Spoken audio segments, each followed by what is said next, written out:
ધારી police વિભાગ દ્વારા police સંભાળના દિવસ નિમિત્તે ભવ્ય રક્તદાન કેમ્પનું આયોજન કરવામાં આવ્યું છે। ધારી પોલીસ વિભાગ દ્વારા ધારી સિવિલ હોસ્પિટલ ખાતે પોલીસ સંભાળના દિવસ નિમિત્તે ડીવાયએસપી જયદેવ ગઢવીના અધ્યક્ષસ્થાને ભવ્ય રક્તદાન કેમ્પનું આયોજન કરવામાં આવ્યું છે।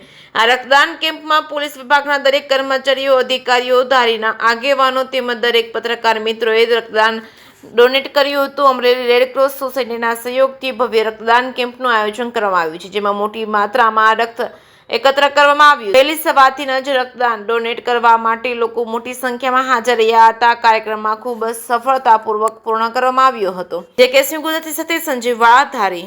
નિર્મળાબેન લુણગાતર છે, ગામ દલખણિયા, તાલુકા સદસ્ય।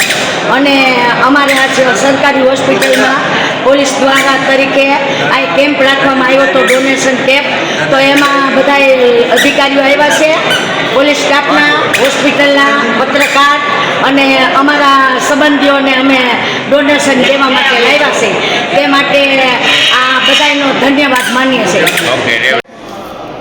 ધારી પોલીસ વિભાગ દ્વારા બ્લડ ડોનેશનનું આયોજન કરવામાં આવ્યું હતું, ત્યારે બહોળી સંખ્યામાં લોકોએ બહુ લાભ લીધો છે। તમારું નામ? અને મારું નામ ભરત મકવાણા, તાલુકા પંચાયત પૂર્વ સદસ્ય, ધારી। દર વર્ષે 21 ઓક્ટોબરના રોજ પોલીસ સંભાળના દિવસ તરીકે ઉજવવામાં આવે છે। આ દિવસે વર્ષ દરમિયાન જે પણ પોલીસકર્મીઓ એ પોતાની ઓન ડ્યુટી ઉપર પોતાનું સર્વોચ્ચ બલિદાન આપેલું છે અને દેશ માટે કુરબાની આપી છે, એમની સ્મૃતિમાં અને બલિદાનને ઉજવવા માટે મનાવવામાં આવે છે। જે અનુસંધાને અમરેલી જિલ્લા પોલીસ દ્વારા 16, 17 અને 18 તારીખના રોજ રક્તદાન શિબિરનું આયોજન કરવામાં આવેલું છે। તો આજે અમે સૌ ધારીના જેટલા પણ નાગરિકો છે એમને વિનંતી કરીએ છીએ કે બહોળી સંખ્યામાં રક્તદાન શિબિરમાં જોડાય અને જે પોલીસ કર્મીઓએ દેશ માટે સર્વોચ્ચ બલિદાન આપ્યું છે એમની સાથે શ્રદ્ધાંજલિ અર્પણ કરી ધન્યવાદ।